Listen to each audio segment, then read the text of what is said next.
Seguinte, nós estamos começando, e precisa fazer descontraído, né? Mundo, Levada e Amigos. E hoje, um amigo que hoje é muito especial, porque é amigo... especialíssimo. Ó, é amigo meu desde o colégio técnico. Não fala isso, que fica meio... Mas desde o colégio técnico. Desde o colégio técnico. 1974. Olha aí, tá vendo? Eu nem tinha nascido. Você tá velho, hein? Quem é nosso amigo? Doutor Hamilton Scarabellin. Tem um Luiz no meio, sabia não? Sim, Hamilton Luiz Scarabellin. Tem o Luizinho. Juiz, ninguém sabe quem juiz mas do trabalho, grande professor do Cara, Centro Universitário Padre Anchieta. Gente finíssima. Em Direito do Trabalho e Direito Processual Civil. E vamos começar.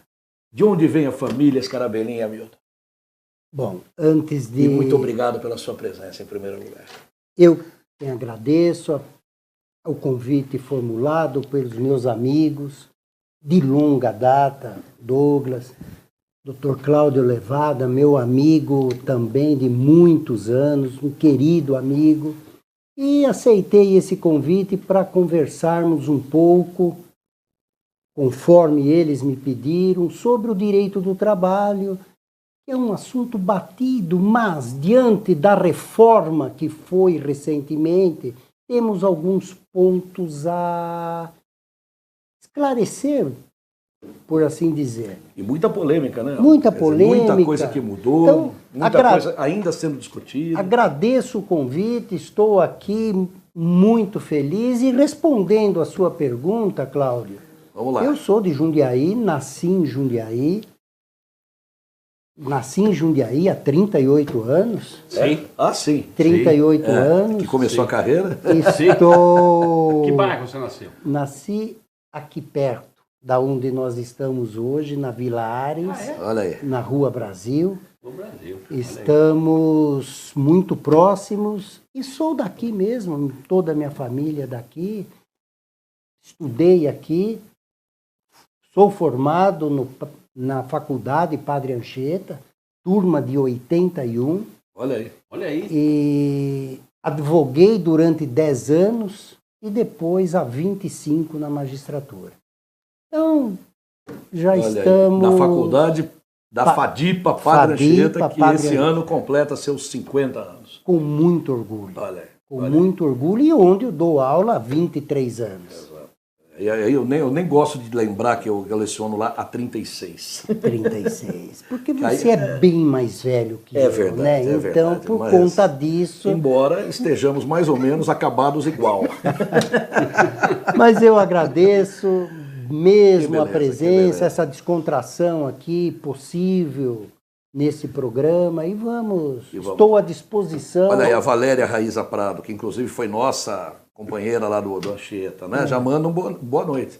Boa noite, Valéria. Tamo aí. Ela falou mesmo que ia assistir. Olha aí. Olha lá, Milton, vamos falar o seguinte. Nós tínhamos, você é juíza há quantos anos? 25, 26 anos agora em novembro. 26 anos como juiz. Antes tinha uma rotina de X processos ano. Nós já sabíamos os direitos, né, de todos os trabalhadores. Houve uma reforma do Temer em 2017 e qual foi a justificativa que aquilo ajudaria o sistema produtivo, ia desonerar um pouco o sistema produtivo, mas garantiria o direito do trabalhador. Isso aconteceu? Claro que essa pergunta é genérica, né? É uma pergunta que eu preciso... Você vai do geral para o particular. Daria um tratado para eu responder isso para você. Eu teria que entrar aí em vários aspectos. Bom, Douglas, é o seguinte. A reforma veio em novembro de 2017 com o objetivo, segundo o governo da época, de criar empregos. Sim. De facilitar a contratação. Tá? Isto não ocorreu. Isto não ocorreu porque logo em seguida nós estávamos passando por uma crise política e ainda estamos, e com a mudança de governo, o problema não é trabalhista, o problema é econômico do Brasil. O que iria criar emprego é economia. é o aquecimento da economia, é o investimento, não é a reforma trabalhista. Agora, se perguntar para mim, a reforma trabalhista foi boa, teve ou foi ruim?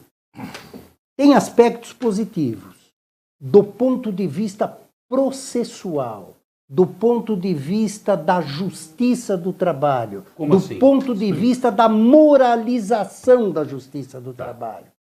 Essa é uma colocação interessante. Por quê? Vejam bem,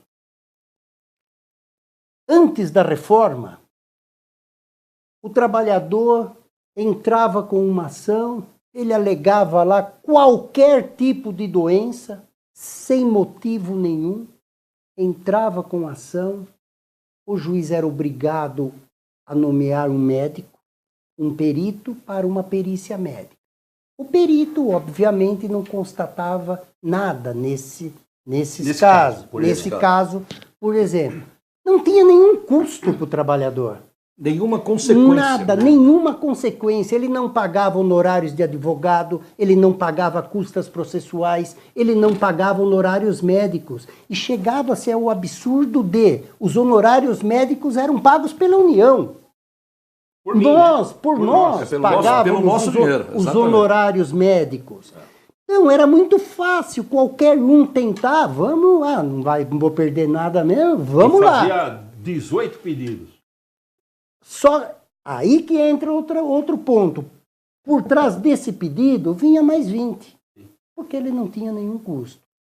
E nada a perder. A partir de novembro de 2017, isso mudou um pouco. Por que mudou? Porque o trabalhador está sendo condenado nos honorários periciais, desde que haja crédito no processo para ele receber. Ele está sendo condenado em honorários advocatícios do advogado da parte contrária, desde que haja crédito. Desde que haja crédito. É abatido. Mas abatido como eles fazem 20, 30 pedidos numa reclamação só, sempre tem um crédito. Que acaba pegando. Isso representou uma diminuição de 2017 para 2018 da ordem de 45% no número de ações.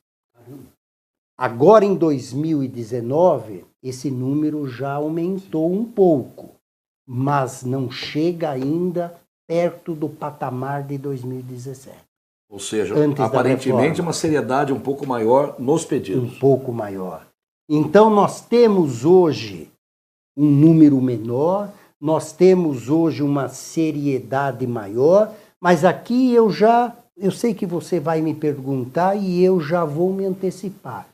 Para aquelas ações ajuizadas antes de novembro de 2017, essas não têm condenação agora, tá? Mesmo que a sentença saia agora. É, porque não pode retroagir. Não pode retroagir. Na época que ele distribuiu a o nosso ação... telespectador, retroagir é voltar para aquele momento. Perfeitamente. Gerar efeitos lá para trás. Se houver alguma condenação, hipótese, normalmente o tribunal reforma.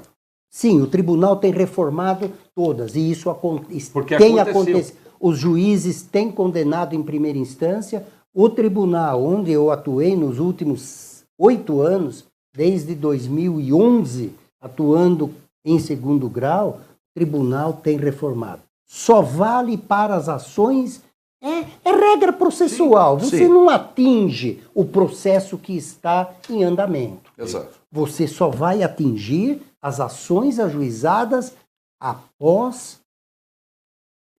13, 14 de novembro de 2017. De 2017.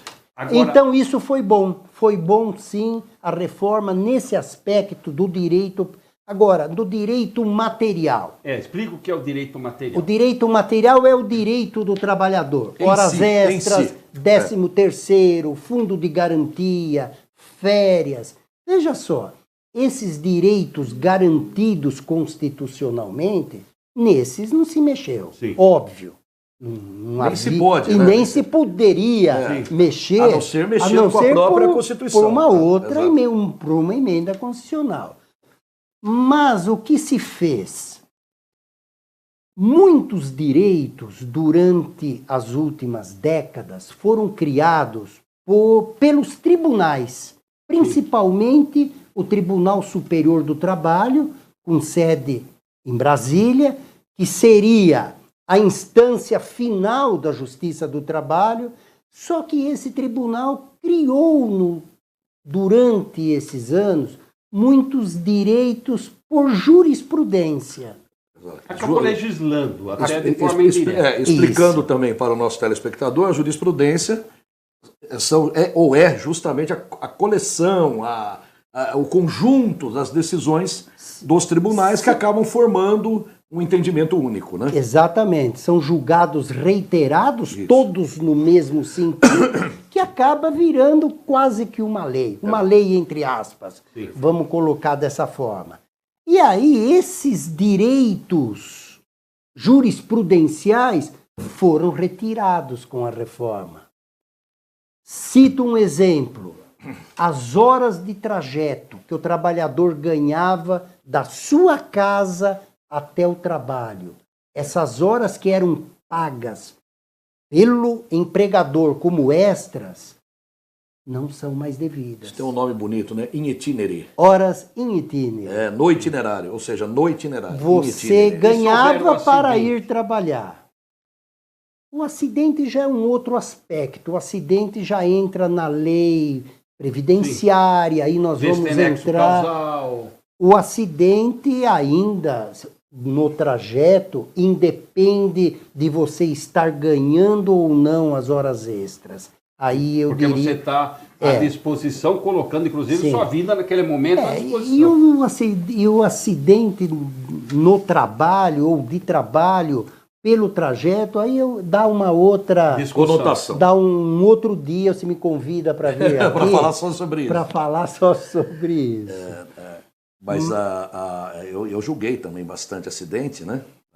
Não na área trabalhista, mas na área da Previdência. Pelo ilícito, né? E realmente são outros pressupostos, né? E você não está entrando necessariamente na questão das horas extras, né? Certo. Outra... Viu? Só um minutinho, dá uma lua aí, porque um monte de gente, exatamente. É querido, viu? Muito. Não, e quando forem ex-alunos que não passaram com você, eu não falo o que eles disseram. Tá bom. Sabe aquele moto que você deixou? Não é o caso, não é o caso. Maria Carlota Lucente, minha prima aí, bela. Boa noite, Carlota. Abraço em todos. Ana Maria Barqueta, boa noite a todos. A Ana Maria também, nossa fiel telespectadora. Olga Maria Carlos de la Libera, boa noite para você também, querida Olga. Nivaldo Egídio Bonassi, nosso amigo da área jurídica, boa noite. E o Marco Menucchi, excelente pauta, doutor Douglas. Obrigado, Menucchi, pela... Abração. Ele também da área, juntando com a área política, Sim. né? Um grande abraço também. Vamos lá. Vamos lá. E aí? Não teve aluno ainda, hein? Acabou esse direito jurisprudencial. Isso. A lei trouxe no seu bojo, no seu texto, a proibição, justamente aquilo que havia sido concedido por jurisprudência, por julgado. Tá. E eram direitos... Você acha justos? Eram justos? Direitos justos? Ou você acha que direitos que agregaram até por uma questão de conquista do trabalhador? Ou aquilo é de fato justiça em função do trabalho? Veja só, Douglas. E vamos ver também, merece o termo justiça? Isso. Que é um termo até metafísico. Isso. Conquista do trabalhador, eu diria que são direitos aqueles que nós temos hoje na Constituição. Isso foi uma conquista. 13º salário, sim. Fundo de garantia por tempo de serviço. Férias. A multa pela dispensa imotivada de 40%. Tudo isso. O salário que não paga. A irredutibilidade salarial. Sim. Esses direitos estão assegurados ainda. Agora, eu vou falar aqui, vai chover aqui críticas à minha atuação. Não, a sua posição. É isso que eu quero saber. Eu acho que havia abuso. E isso eu não posso concordar. Como abuso? Cita. Veja só, eu saio da minha casa para trabalhar. Tá? A empresa da ônibus me pega na porta de casa, me leva no meu local de trabalho. Não é justo ela ser condenada a pagar como hora extra esse tempo que eu estou no percurso. Todos se deslocam.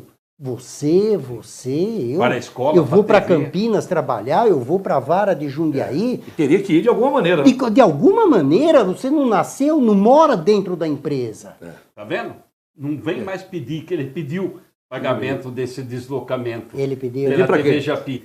Então, e eu falei, não vai aumentar o cachê. Gente, Não vai. não vai haver aqui uma agressão ao vivo, porque Não é verdade, Gorgo? Fala a verdade. Foi ou não foi? Ele está de o testemunho. impressionante é ele dizer que eu ganho alguma coisa. Eu só ganho a amizade dele. Mas realmente, né? Brincadeira à parte. Ele está Essa- à disposição, Não, mas mas também é colocado todas as condições para que ele faça a locomoção. Mas ele teria que fazer essa locomoção de qualquer maneira. Não, Ou ele iria a pé, ou ele iria de Uber. Eu dou ou ele... um outro exemplo. Algumas empresas, várias Sim, tem delas, razão, ele iria de qualquer Ele jeito. teria que ir, né?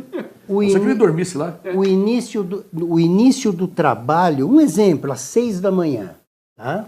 A empresa leva com ônibus, eles chegam lá às 5h30, tá? E ela fornece o café da manhã para o empregado. O empregado se alimenta. Ele quer ganhar desde o momento que ele saiu da casa dele. Ele não está trabalhando ainda. Ele quer ganhar o café que ele está tomando, ele quer ganhar o tempo que ele troca o uniforme.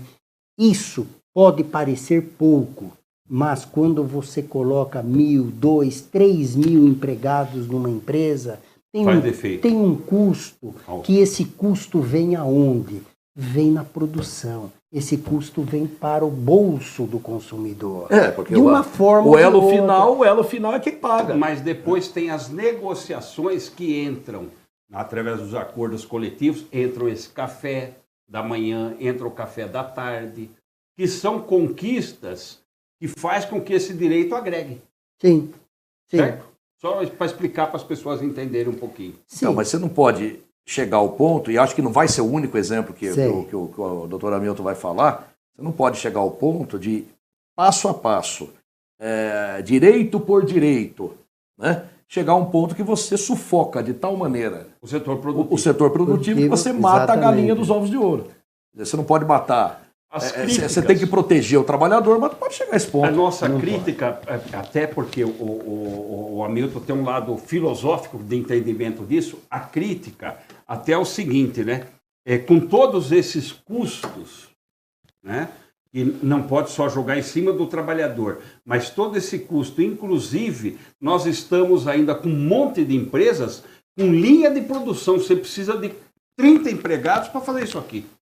Sim, na época do Henry Ford ainda estamos na época do Henry Ford. Henry Ford. Aí você tem hoje a quarta revolução industrial, que já é a inteligência artificial. E ainda se está produzindo um produto final com o custo lá em cima, tributário, financeiro, certo? Custo de produção, tudo, e o produto sai fora do preço de mercado. Agora, o que eu acho Aí ele vem da injusto, China, você ele vem faz lá da China a com preço um 3 terço, vezes menor. a um terço. É. E aí, eu sei porque eu advoguei para várias empresas que quebraram com isso. Claro, por claro. isso. E aí você fala assim, bom, o custo é em cima do trabalhador ou da previdência. Vamos atacar esse lado. E não é justo. Por quê? Porque o Estado faz essa baita arrecadação e não retorna. Concorda comigo? Concordo. Que não retorna, todo nosso telespectador sabe que não tem retorno.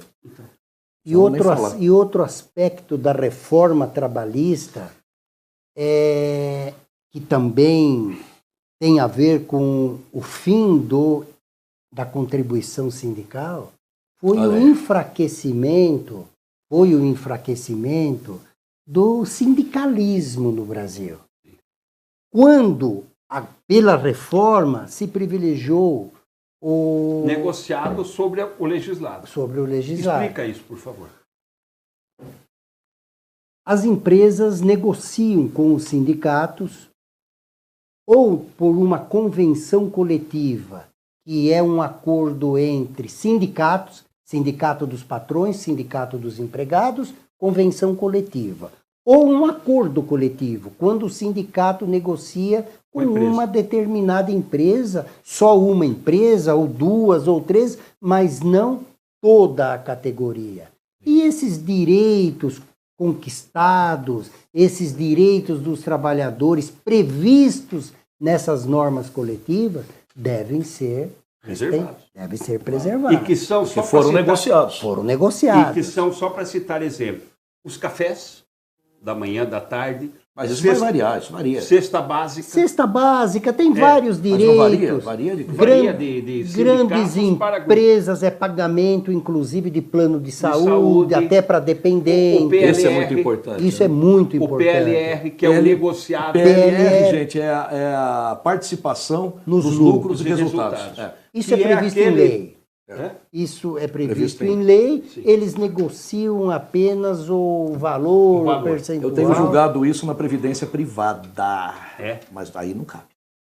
Só caberá se no regulamento daquela entidade de previdência privada constar. Exatamente. Aí já não se pode passar o que foi obtido, o que foi conquistado na Justiça do Trabalho ou no dia a dia, como decorrência do contrato de trabalho para a previdência privada. Sim. Porque a previdência privada complementar, o nome já diz, ela é privada. Então o que vale é aquilo que foi contratado, né, entre o beneficiário, né, e aquela entidade. Sim. Por exemplo, da Petrobras, por exemplo, a Petros, a da o fundo da Caixa Econômica Federal. Sim.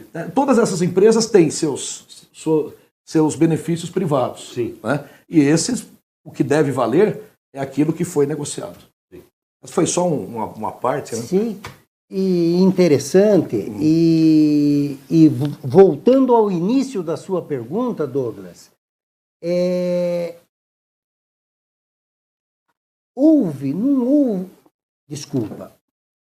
houve uma melhora do processo do trabalho, com a diminuição das ações, houve uma seriedade maior dos pedidos nessas reclamações trabalhistas, uma preocupação, né? Mas que esta reforma trouxe mais empregos, não é verdade.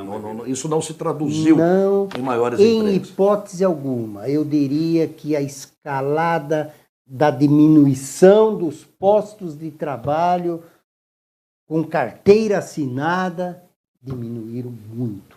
Sim. Nós temos hoje muito mais na informalidade do que com carteira assinada. Isso vai se refletir daqui 20, 30 anos. Claro, na hora de se aposentar ou não. E relembrando para o nosso... Isso é grave. Só para falar para o nosso telespectador, quando se fala em formalidade, é aquele trabalhador sem carteira assinada. Sem registro. Sem registro. Tudo. Exatamente. Até aquele que fica na rua colocando doce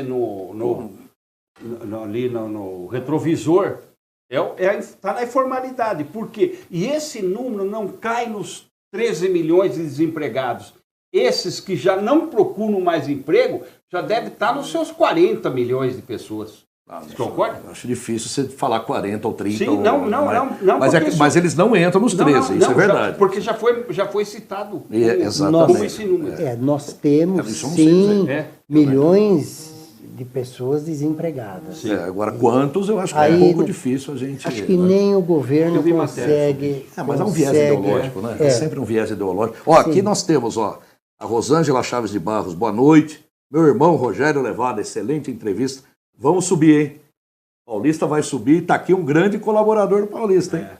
Saibam todos. Nivaldo Egídio Bonassi pergunta, aqui temos duas questões. A súmula vinculante na Justiça do Trabalho, olha que interessante. E súmula vinculante é aquela decisão jurisprudencial que, quando provém do Supremo Tribunal Federal, obriga todos os juízes de instâncias inferiores a seguirem aquele entendimento. Sem não seguir. Tem até, tem até procedimento disciplinar contra o juiz que não seguir. Ah, é? Tem. Não sabia. Quando sobrevier do Supremo Tribunal Federal. Do STJ, não. Mas do Supremo é obrigado. Exato. Então nós vamos ouvir já do doutor Nabio Ciar, súmula vinculante No TST. É vinculante por isso. Vincula os tribunais inferiores. Sim. Tá. É? E se for o Supremo e não acatar, pode ter problema O juiz Sim. pode ter, inclusive, procedimento administrativo perante o CNJ, que é o Sim. Conselho Nacional da Justiça. A Valéria Raiza Prado coloca o seguinte, uma questão até quase que filosófica, mas interessante. Colocar a visão de quem vê, através dos anos, atuando na área, e por isso com know-how para tanto, pergunto, a hipossuficiência, que aí o doutor Hamilton vai explicar o que é, deveria ser revista? Hoje, o trabalhador ainda é hipossuficiente nas relações jurídicas? É uma pergunta interessante. E o Jonas Prado está sempre aqui conosco. Jonas. Boa noite, ótimo programa. Abração, Jonas. Vamos lá. Então, Fala primeiro da súmula vinculante. súmula vinculante. Existe na Justiça do Trabalho, doutor Hamilton? Da mesma forma que você acabou de explicar, da forma que existe para a justiça comum. Se vier do Supremo Tribunal Federal uma súmula vinculante sobre matéria trabalhista, vincula, não há Fim de nem... papo. Acabou. Você é Fim de obrigado a cumprir sob pena de um processo administrativo no CNJ. Sem dúvida nenhuma. Que é o Conselho Nacional de Justiça. Agora, nós temos as súmulas do TST. Essas súmulas não são vinculantes na acepção jurídica do termo, Mas como na a prática Constituição trata. Na prática, é em termos. Eu não sou obrigado a julgar de acordo com aquela súmula, mas, veja bem, eu não julgo de acordo com aquela súmula na primeira instância. Vai um recurso para o meu tribunal, o tribunal vai... Que é o TRT. Ou ele vai reformar, ou ele vai falar, não vamos aplicar a súmula, vamos manter. Vai para o TST, acabou. Acabou. O TST Já se sabe de antemão imediatamente. qual é o resultado. E o relator, ele monocraticamente... Ele modifica. Monocraticamente, ou seja, apenas um sozinho. Lá no TST vai falar, não é nada disso, gente. Você cria uma expectativa para a parte desnecessária. Eu acho que o judiciário não está para isso. O juiz não pode... Viver de ilusão é duro. Não pode criar criar ilusão para a parte. Ilusão parte. Viver da ilusão Se de eu que vai julgo receber 20 milhões. Veja só, Douglas. Entendeu? Veja só, eu julgo em favor do reclamante. Está caindo o microfone, precisa subir aí. É porque tudo aqui é ao vivo. É ao gente, vivo. aqui é ao vivo. Aqui é fazendo... Ai, que beleza. Aqui é assim. Eu julgo em favor do reclamante, ou mesmo em favor da reclamada, uma determinada ação. Cria-se aquela expectativa. Daí 4, 5 anos vem uma decisão reformando tudo. Nossa. Eu acho que o papel do judiciário não pode ser esse. Exatamente. O papel do judiciário não é esse. Na minha visão. Estou totalmente de acordo. Na minha visão. Muitas vezes eu pego lá um processo, já na área civil, em que o juiz, talvez com a melhor das intenções, concedeu lá a título de dano moral, numa situação muito normal, muito tranquila. Por exemplo, uma negativação de nome, né? Nome negativado, que também na justiça trabalhista existe o dano moral, e concedeu 100 mil reais para algo extremamente pequeno, extremamente normal. Então criou para a parte a ideia que ela vai ganhar 100 mil reais 5 mil. porque o nome dele foi para o Serasa e tal. Vai chegar na minha mão, eu vou diminuir para 8, para 10, no máximo. Por quê? Porque é o valor mais ou menos padrão para esse tipo de situação. E aí você vai ser o ruim da história. Aí o vilão sou eu. Aí o vilão é o desembargador. Aí o Sim. vilão quando o juiz de primeira instância foi populista. Né? Ou às vezes não, às vezes até tem uma ótima intenção, mas... Deixa eu só colocar uma questão que é muito importante para mim na área do direito do trabalho. Hoje nós vivemos do ponto de vista político, uma situação conturbada.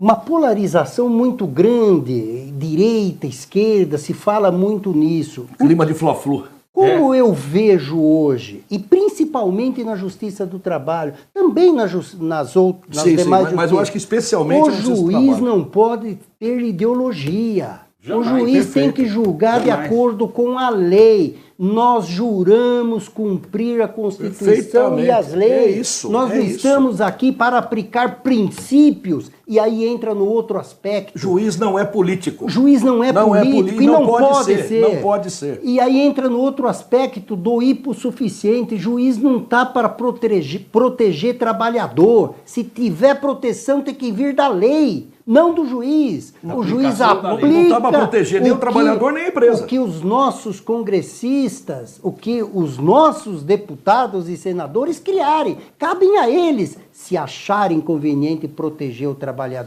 Você pode, no processo, em face de um princípio que na Justiça do Trabalho não precisa de advogado, às vezes a parte está desacompanhada, você não pode tratar igualmente partes desiguais. Exatamente. Aí você trata desigualmente partes desiguais para igualar. É a famosa frase do Rui Barbosa, né? Mas não aplicando o direito de uma forma ilegal.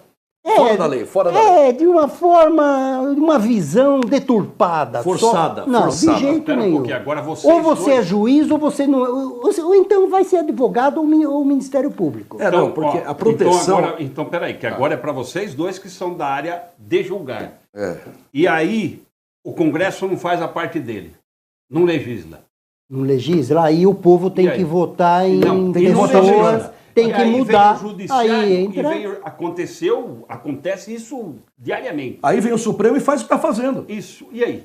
E aí? E está certo o que ele está fazendo? Não, eu estou perguntando. A última coisa que o Supremo fez... Eu estou perguntando. Olha, quando o Supremo faz decisões... A última coisa que o Supremo fez, e que eu me permito uma crítica extremamente técnica e jamais pessoal... Sim, eu nem posso fazer uma crítica pessoal. A minha pergunta é técnica. Exato, mas a minha posição também não é. Tá. Veja, o último ativismo judicial, que é como se diz quando o Supremo, principalmente o Supremo, resolve criar leis, entre aspas, e não deve fazê-lo. Porque o Legislativo não fez. Tá bem. Aí ele vai e cria um tipo penal, cria crime por analogia. Sim. Dizendo que a homofobia tem que ser equiparada a racismo. Que a homofobia seja crime é um problema de quem? Do legislador. Cabe ao legislador dizer que é crime. Sem entrar no mérito. Eu não estou aqui fazendo juízo de valor. Não estou dizendo que deva ser crime ou não. Não é essa a questão. O que não pode, tecnicamente, aqui fica uma crítica técnica que eu me considero como desembargador com o direito de fazer enquanto cidadão. Né? Eu fico com aqueles 4 votos, foi 7-4, que disseram, isso é um absurdo. E é. Então você diz, mas não criou, o legislador não criou a lei. Até hoje o legislador não falou qual a extensão do aborto. Até hoje o legislador não disse se a união estável deve ou não ser considerada casamento. Tudo isso é jurisprudencial. Sim. Certo? A equiparação. Aí cabe ao Supremo? Por que cabe ao Supremo? Eu votei em algum ministro do Supremo? Alguém aqui, meu querido telespectador, algum de vocês votou em algum ministro do Supremo? Nós votamos nos deputados, nós votamos nos senadores. Então vote-se melhor. Então aí vem a questão. Se o Legislativo não cumpre o seu papel, correto? A sua crítica eu estou concordando. Ele não cumpre o seu papel. Vem o Judiciário, acaba legislando de forma indireta para fazer com que a dinâmica da sociedade seja mais atendida, ela é válida ou não? E foi melhor atendida? Não, quem é que diz? Estou perguntando. 11 homens e mulheres podem se dar esse direito? Nós vivemos num regime onde a separação de poderes é absoluta. Cada um com a sua função. O Supremo pode, num caso concreto, não criar. Ele pode, num caso concreto, se não houver lei, julgar de acordo com os princípios gerais do direito, jurisprudência. Aí é uma outra conversa. Agora, você, como o doutor Cláudio falou aqui, criar um tipo penal ainda, um tipo penal. É perigoso. É muito sério. A gente ensina que isso não existe no primeiro ano. Como é que ficaram as aulas dos professores de direito criminal, de direito penal? Aquele princípio que é até bonito, nulo um crime, nula pena sine lege. Sim. Não há crime sem lei anterior que o preveja. Sim. Agora, e de repente vem o Supremo e diz, não, olha, na verdade, homofobia não existe mesmo como lei. Mas vamos equiparar. Pode, cadê a segurança jurídica? Não pode. Então, vamos... E você diz, Douglas, não, mas é para acompanhar a dinâmica social. Sim. Eu votei nesses 11 para dizer que eles têm essa capacidade. Tanto eles estão tendo que até exorbita. Mas claro que exorbita. Porque está modificando. Né? A questão aí agora que está acontecendo com essa questão da Lava Jato, né? Você vê, agora estão querendo modificar para fazer. E isso vai estender um monte de direitos aí para quem já foi condenado. Nós vivemos um momento Quer dizer, atípico Esse eu da não vou falar política nada porque e do ele está em judiciário. julgamento. Isso. Então eu não posso comentar. Mas isto é a insegurança jurídica que você fala? Sim, Porque nós precisamos claro que é inseguro. O que é uma segurança jurídica? A segurança jurídica é a previsibilidade dos julgamentos. Quando você está, por exemplo, na Justiça do Trabalho, é preciso que reclamante e reclamado tenham uma visão aproximada, nunca é 100%, mas é preciso que haja uma visão aproximada do que vai ser julgado. Você não pode ter um juiz que diz, aqui, imagina que aqui tem dano moral, é um mero aborrecimento, zero de dano moral. E do outro lado você tem um outro radical que vem e diz, vou dar 1 milhão aqui. Exatamente. Tá, você tem que buscar um equilíbrio. Sim. Em médium virtus. Eu dizia Aristóteles há 2.300 anos atrás. No meio está o equilíbrio. Então você tem que ter previsibilidade. Por que uma das razões deste país não dar certo é a ausência de previsibilidade. Como é que alguém no estrangeiro, no exterior, Vem aqui aplicar, vai aplicar seu dinheiro se não sabe o que vai acontecer? Eu dou um exemplo. Concordo. Sem citar nomes, nós tínhamos em Jundiaí um caso, uma situação, como eu diria, peculiar. Nós tínhamos 4 juízes do trabalho e nós tínhamos numa determinada vara um posicionamento que todos sabiam qual seria o resultado da ação, se era em favor da empresa ou em favor do empregado. Sim. Era uma loteria. Isso. Então, você ganhava ação na distribuição. Você tinha 3 juízes E pensavam X. que julgavam de acordo com o processo. E tinha um que era sempre pro lado do empregado. Sim. Isso. Não vamos citar nomes aqui. Não vamos citar nomes. Não é essa a questão. Isso depois, Nós sabemos o que nós estamos falando. E muitos que nos estão ouvindo sabem isso também. depõe contra o judiciário. Claro. A credibilidade do judiciário. Isso não é aceitável. Não é jurídico. Não é jurídico. Não é jurídico. Uma das coisas interessantes que vocês levantaram, e por isso que eu provoquei também isso, porque, olha, essas questões todas jurídicas, é preciso, nós estamos necessitando de investimento externo, concorda? Sim. E quem é que vem aqui? É isso que eu ia falar. E nós precisamos que essas pessoas, esse capital venha sabendo que vai ser aplicado e vai poder ter rentabilidade, que o lucro vai estar garantido, porque senão não vem. Claro. E ninguém vem por amores ao... Não existe isso. Isso não existe. Não existe. Quem vem aqui vem pra ganhar dinheiro. Não, isso não existe em lugar nenhum do mundo. O que se aplica, busca-se o quê? O lucro. Claro. E nada mais justo.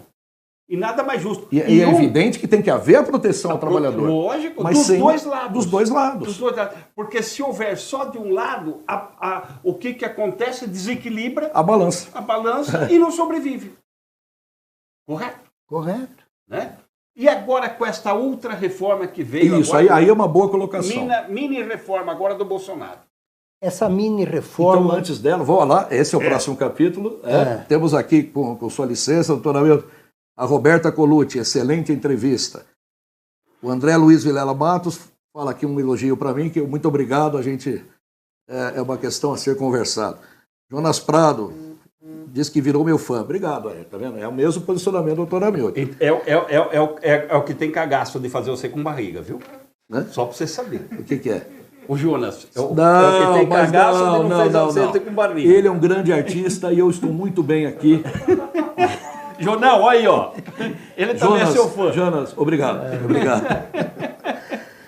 O Daniela Serra concorda. Infelizmente não temos segurança jurídica. Está dizendo exatamente isso. Reginaldo Honório, nosso grande amigo, manda boa noite e diz. Um abraço. Grande Reginaldo. Abraço, Reginaldo. Boa noite, feras, ele coloca. Prazer em ouvi-lo. E ele coloca aqui, mero aborrecimento é juízo de valor. Porque falávamos do dano moral, é juízo de valor. E o que é para um, para o outro, o que é para um, não é para o outro, né? Exigindo-se mais uma proximidade com o jurisdicionado. Eu costumo dizer que mero aborrecimento virou um mantra. Sim. Tudo é mero aborrecimento. Eu quero uma palavra sobre também. isso. Opa, vamos lá. E a Valéria Raiz agradece a resposta à questão da hipossuficiência, concorda que o juiz deve aplicar a lei e pergunta, dentro da enxurrada de processos trabalhistas com todo e qualquer tipo de pedido por parte do trabalhador, não seria pela própria inaptidão do juiz, que até então via o trabalhador como hipossuficiente em toda situação e assim decidia a seu favor? Não talvez não tanto, né? Você nunca teve esse lado, né? Você sempre foi de acordo com as questões dos autos. Tá lá, tá, de não acordo tá. com a minha consciência. É principalmente isso, né? Isso é o básico. Mas isso aí. sobre o dano moral... É o mero aborrecimento. O mero aborrecimento. Porque apenas um pequeno esclarecimento para o telespectador, costuma-se dizer que o mero aborrecimento ou transtorno assim corriqueiro não gera o dano moral. Esse é o mantra, né?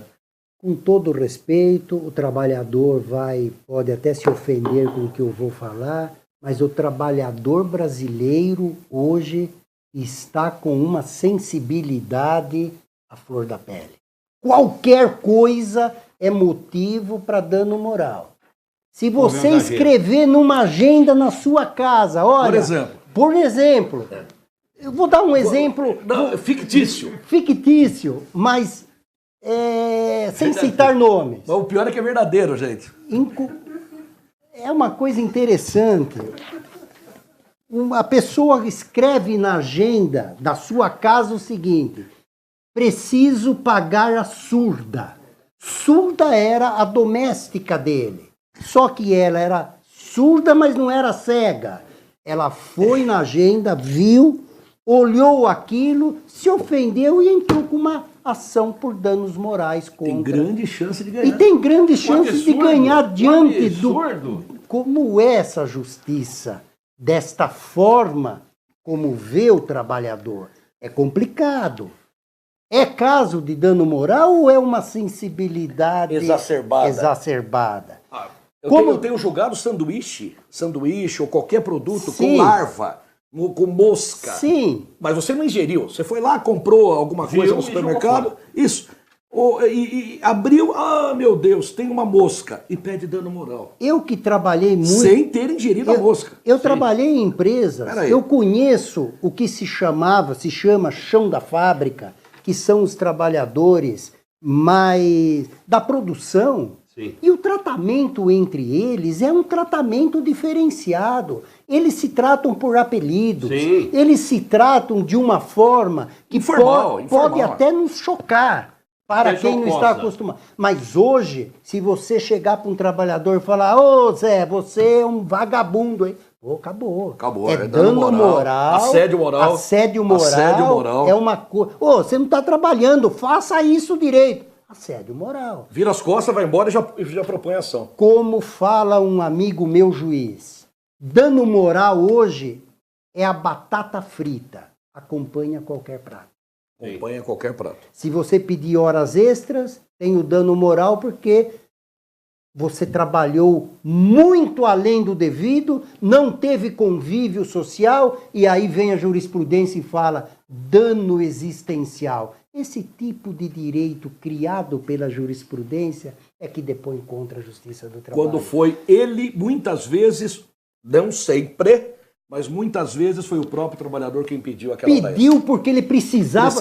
Para pagar um financiamento, para pagar uma casa, alguma coisa assim. Isso acontecia na minha casa 50 anos atrás. Sim.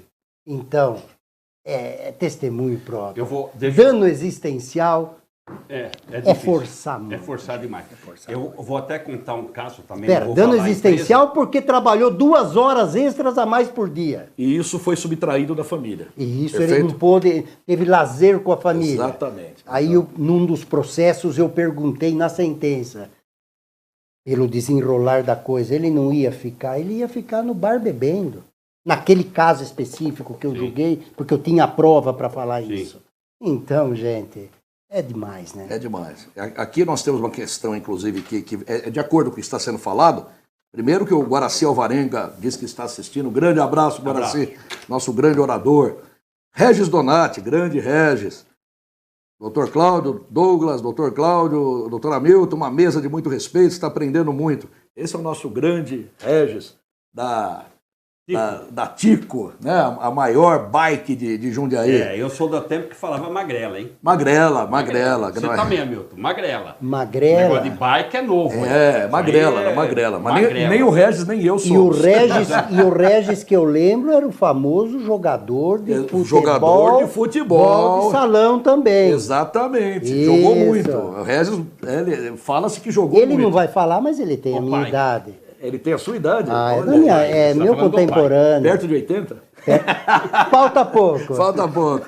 O Roberto Daros, como vai, Roberto? Também na nossa área, grande advogado. Boa noite aos debatedores da mesa. Não seria o politicamente correto que estaria levando a essas atitudes? Quer dizer, está dentro aí do que está sendo Então vou contar um caso, porque agora. aí você vai responder e vai falar sobre isso. Sem falar em empresa, fui advogado de uma empresa. O nível de chumbo, quando resolvia se fazer os exames ou saía, né, o exame dimissional, o nível de saturnismo, chumbo, né? Usando o saturnismo. Lá em cima. E aí não conseguia descobrir, sabe o que era? Acabaram criando uma cultura ali para poder forçar, chupavam chumbada. Como é que é? Chupavam chumbada. Chumbada de pesca? Isso, antes de fazer o exame. Vejam a que ponto chega a imaginação. E até descobrir isso demorou para eu me tocar. Falar, pô, mas onde que o cara se contamina aqui dentro?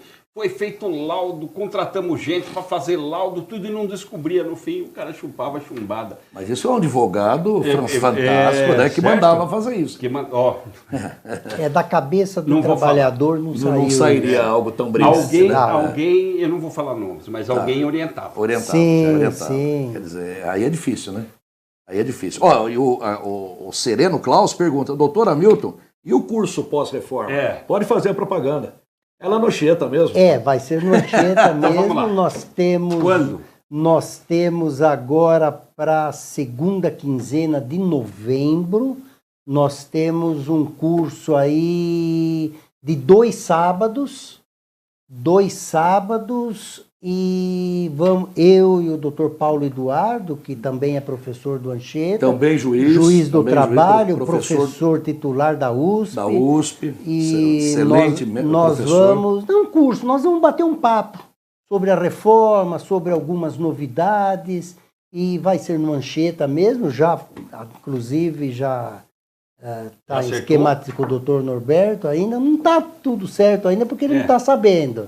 Mas o coordenador do curso já aprovou. O coordenador do curso está aqui. E o Norberto fala, sou sempre o último a saber.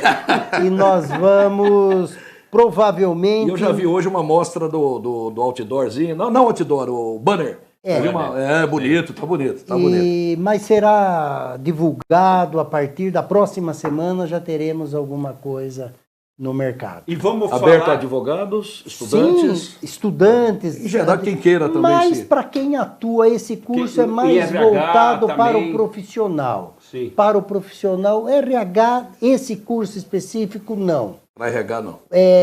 Pode, mas poderá ter alguma dificuldade por conta dos termos jurídicos e tal.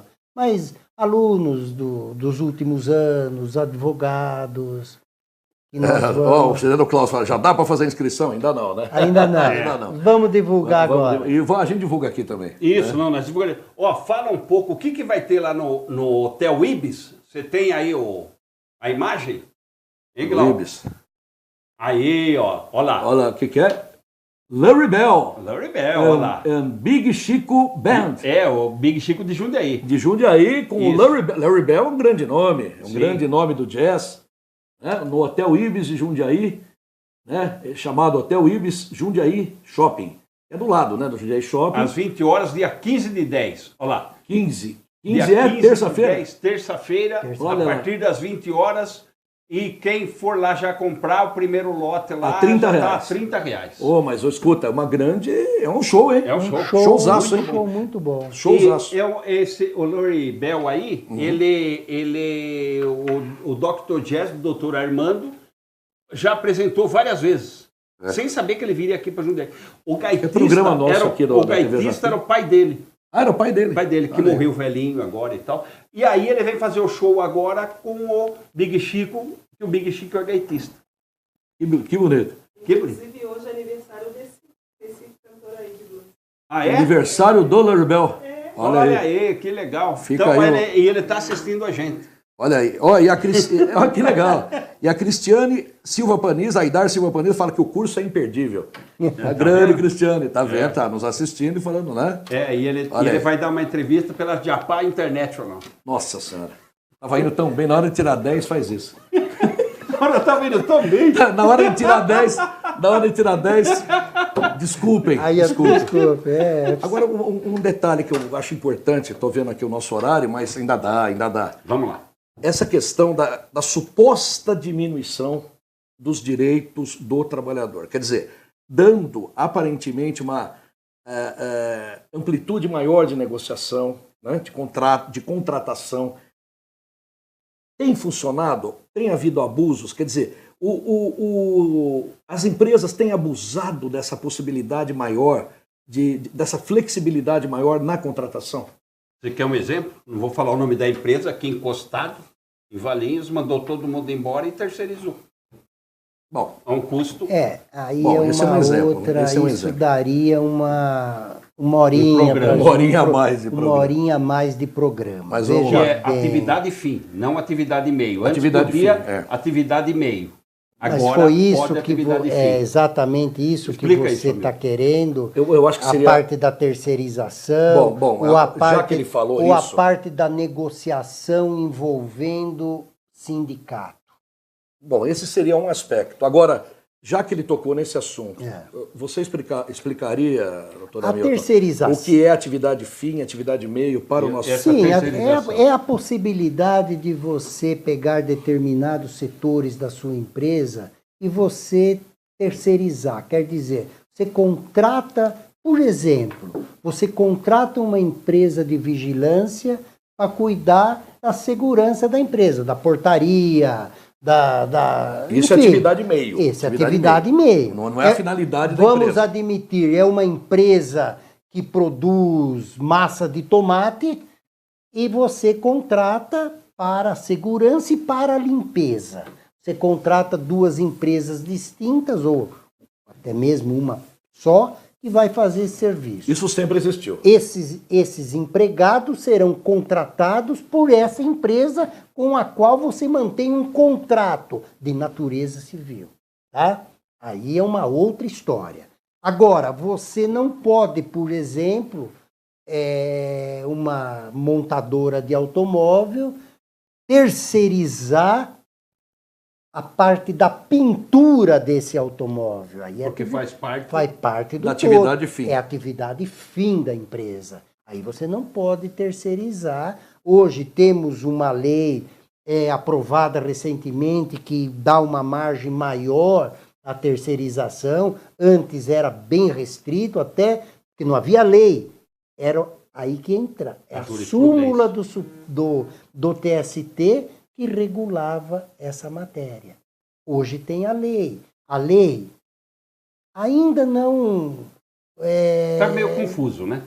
Essa área. Eu diria que ela veio para abrandar um pouco e permitir a terceirização em alguns setores. Mas, repito, veja só, existe um outro conceito, esse do direito civil, que é a má contratação. Sim. Se você contratar mal, se você não fiscalizar, você vai responder, ainda que subsidiariamente, quer dizer, se ela não pagar, você paga. Sim. Você responde. Certo. Se você não fiscalizar o cumprimento das obrigações trabalhistas daqueles empregados que estão dentro do seu parque industrial, A empresa vai continuar responsável. vai Porque não é continuar responsável. para se livrar do ônus. Não. Mesmo porque, civilmente, ela continua responsável. Sim. Sabe, que é apenas É a culpa em em elegendo, quer dizer, na escolha, né? Na eleição daquele Se eu escolher uma empregado. empresa quebrada, Exato. eu vou responder por isso. Então, por exemplo, na área civil é muito parecido. E aí não é nem subsidiário, é solidário. Então você contrata uma empresa de vigilância num banco, numa agência bancária. O vigilante ali contratado, vamos chamar de vigilante, porque, né? Ele trata mal, muito mal o cliente. Bom, já julguei casos em que ele simplesmente atirou no cliente, causando inclusive paraplegia. Né? E aí você vai mover ação contra quem? Contra aquela empresinha de vigilância? Né? Vai contra o banco. Você vai contra o banco. Porque normalmente o banco não tem capital nenhum. Eu brinco com os meus alunos. Aquela empresinha Nós Faz Segurança Limitada. Que a hora que o tiro saiu, já foi todo mundo já fugiu. Não ficou ninguém mais. Exatamente. E aí você vai pedir essa responsabilização da parte de quem? Por quem não paga e não vai pagar. Exato. Então vai ser do banco. Né? Exatamente. Quando eu condenei quem? Condenei o banco. Vamos lá. Dá essa é a foto. Que nós vamos sair na foto oficial. A foto oficial. Está sendo tirada ao vivo também e vai pro Face depois. Isso daí eu lembrei aquela música Sorria, meu bem. Nossa Senhora. Ai, que horror. Sorria. Vocês estão saudosistas. Quem cantava isso? Quem cantava isso? Sorria, meu bem, sorria era... nossa, era aquele da... Sandra Rosa Madalena cantava... Sidney Magal, mas não é... Sidney Magal, não era Sidney Magal? Não é Sandra Rosa Madalena é o Sidney Magal. Sim, mas eu Sorria, meu bem, não era também? Você não é desse tempo aí para estar lembrando dessas coisas, hein? Olha só, antes que você fale aqui, Reginaldo Honório notou que muitos ajuizam reclamatória formulando os pedidos de A a Z e valores elevados. Em audiência fecham acordo em torno de 10%, deixando aquela ideia de aventura. Né? Isso é uma realidade. Exato. Isso é uma realidade. E pergunta até o que você diria a respeito. Exatamente. Aí vem a Eliane Monção. Boa noite, Eliane. Eric Fontaraço, o programa está ótimo, parabéns. Obrigado, Eric. O Sereno volta aqui para dizer, vale destacar que a autorização da terceirização dos trabalhadores tem a responsabilidade subsidiária, como foi dito. Sim. Exatamente. E na área civil é mais do que isso. Sim. É solidária. Mantém a responsabilidade solidária. Só respondendo para o Reginaldo, que ele fez Sim, o que pode ser dito, né? Ele fez um questionamento quem aí sobre... entra de A a Z e depois faz acordo por 10%. Sim, mas hoje é um risco. Não sai acordo e a condenação. E se não houver acordo e sobrevier uma sentença com a improcedência de 18 dos 20 pedidos, o custo para o trabalhador vai ser alto. Olha aí. Isso e não era assim. Não. Hoje o que nós notamos, e aí já um dado concreto, as iniciais mais enxutas, com muito menos pedidos. Com muito menos pedidos visivelmente improcedentes. Exatamente. Né? Evaldo Braga, sorria, meu bem, sorria. Olha só, que coisa. Evaldo Braga, que você pode desenterrar, hein? Olha aqui, nós temos, assista logo após um clássico com Marcelo Mastroianni. Marcello! E a mulher mais linda. Do meu tempo, do seu também. E a quando ele contracenava com Cláudia Cardinale. A outra. A outra é Sofia Loren. Sofia Loren. Vamos parar por aqui? É melhor, né? Vamos, né? Olha aí, assista o Olha aí, gente, Os Girassóis da Rússia. Sofia Loren e Marcello Mastroianni, legendado. Esse filme é simples. Olha lá. Olha lá, gente. Uma das mulheres mais lindas do cinema. Não, esse filme é simplesmente maravilhoso. Maravilhoso. Os Girassóis da Rússia. Acho que é o auge do Marcello Mastroianni. Olha lá, ela lá. Foi maravilhosa. Acho que o auge dele foi Antônio Pão e Vinho. Antonino, né? Antonino Pão e Vinho. Marcelino Pão e Vinho. Marcelino Pão e Vinho, exatamente. Mas é com ele? Opa, Marcello Mastroianni. É aquele que chorava para burro, Pão e Vinho. Agora, ele teve um filme muito gozado, que era A Comilança, mas é humor negro. Agora, com Hugo Tognazzi, Marcello Mastroianni, e eles comem até morrer. Nossa. Nossa, aí que medo. Que enredo, né? Nem vou entrar em Se detalhes, fosse ainda tem muita tomar, gente jantando. Se fosse ainda tomar vinho até morrer, Não, né? não, tinha vinho junto, mas era aquela... Falar, Olha o nome do filme, já diz tudo, A Comilança. Né? falar nisso, o nosso tem vinho depois? Tem que ter vinho, né? Tem que ter, Tem né? vinho, tem que ter vinho. Ó, o tempo, como é que estamos de tempo aí? Olha aqui, a Ana Cláudia Ferigato Chucre, que é a nossa querida mulher do nosso promotor de justiça, né, o Fauzi, grande Fauzi Chucre, diz: Levada, que delícia. Estou no Congresso Internacional de Direito do Trabalho e o assunto principal é a dignidade do trabalhador, sem da OIT, que é a Organização Internacional do Trabalho, tô certo? Né? E trabalho com foco na pessoa e não no dinheiro. Será que a reforma realmente tem este mote, né? Tem esta finalidade? Particularmente, eu acho a reforma positiva, mas deveria ser melhor pensada e legislada. Muito bom ouvir vocês. Um grande abraço, Ana Cláudia. Olha, é interessante o que ela levantou, que a gente já conversou aqui, mas é importante, eu gostaria de que você falasse disso de novo. A preservação da dignidade, uma coisa, do trabalhador. O equilíbrio da justiça e entre reclamado e reclamante, o equilíbrio para que haja um julgamento justo, sem paternalismo de nenhum lado, correto? E, ao mesmo tempo, dá ao trabalhador a chance que ele tenha uma das piores coisas que existe na justiça do trabalho, a morosidade. Como é que você vê isso? Que tira a dignidade do trabalhador, por quê? Porque justiça tardia tem sabor de injustiça. Sim. Justiça tardia não é, senão injustiça manifesta. Isso aí. Esse é Rui Barbosa. Rui Barbosa. Exato. Vamos lá. A morosidade é um problema crônico, é um problema sério. Eu acho inadmissível um trabalhador precisar do Poder Judiciário, ingressar com uma ação hoje e ter sua audiência marcada para daqui a 1 ano e meio, 2 anos. Isso é inadmissível. O tribunal tem lutado. Eu estive na corregedoria, eu estive 8 meses como juiz auxiliar do corregedor e a corregedoria tem batido muito nisso, tem forçado as varas a diminuir essa pauta. É o número excessivo de processo? Sim, número excessivo de processo, os acordos diante da crise econômica são menores, Sim. As empresas não têm feito acordo, então o processo ocupa Ou pauta. às vezes parcelando muito, porque não tem como. Esse é um problema seríssimo, que é a morosidade. Reconheço que a morosidade traz uma insegurança para o trabalhador, para qualquer cidadão. Claro. Pode ser na justiça Estadual, federal. Quando você precisa, quando você busca o Poder Judiciário, você quer uma solução rápida, ou sim ou não. Você não pode ficar anos e anos Na expectativa. esperando. Como agora, recentemente, a semana passada, um advogado endereçou uma petição para a ministra Rosa Weber, dizendo: ministra, o processo está aí com a senhora há 5 anos, agora não precisa mais julgar, meu cliente morreu. Ainda falou parabéns, ironicamente. Parabéns. Sim, ironicamente. Então, isso...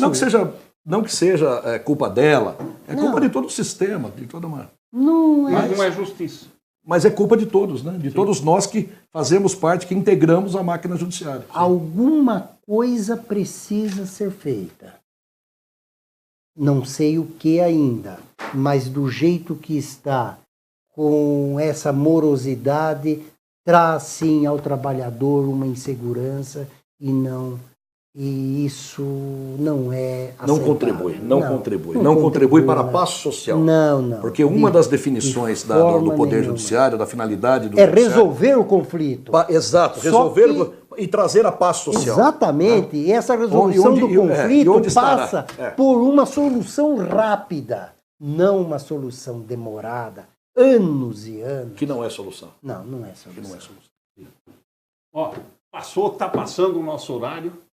Hamilton. Eu agradeço imensamente. Mais gente. Olha, muita gente que entrou. O Jair Lara Tavares mandando também abraço. A Fernanda Rodrigues Mota Pinto também mandando abraço. e mandando ainda para Um o Célio abraço a Campos. todos que Viu? se manifestaram. Muita Estou gente, feliz muita de gente. estar aqui com vocês, meus amigos. Estou em casa, me sinto em casa, à vontade. E nós Muito sabíamos legal. Que, e nós sabíamos E que seria ainda esse mais sucesso porque eu aqui. sei que o vinho depois vai ser por conta deles. Ai, ai, Essa ai, é a ai, ai, melhor. ai. Viu? Eu não entendo. Carlos assim, Ananias, um abraço. Viu? Quando vem o convidado, que ele tem essa ilusão. Não é assim que funciona aqui. Aqui paga.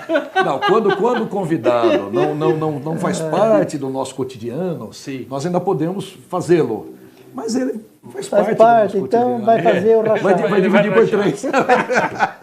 Olha aqui, Hamilton, brigadão. Falando sério, Eu que agradeço, Douglas. muito conhecimento, tirando dúvidas dos nossos telespectadores. Muito importante isso. Muito obrigado aos nossos telespectadores, Obrigado. que hoje tivemos aqui uma audiência Que espetacular. nos prestigiaram, agradeço demais. Um abraço a todos, uma boa noite. E podem ter Estou à certeza que, disposi- havendo novidades na área Estou à trabalhista, disposição sempre para o que precisar. havendo novidades, você voltará. prestigiem o curso que vai acontecer Em novembro. Em novembro. Em novembro. Certo? E que será oportunamente E nós Divulgado. divulgaremos aqui divulgado também. aqui. Beleza. Tá beleza. bom? Muito obrigado, Vamos Hamilton. ficando por aqui. Um abração a todos. Tchau. Ih, é bonzinho. Aê, Ai, meu Deus. Tchau. Aê.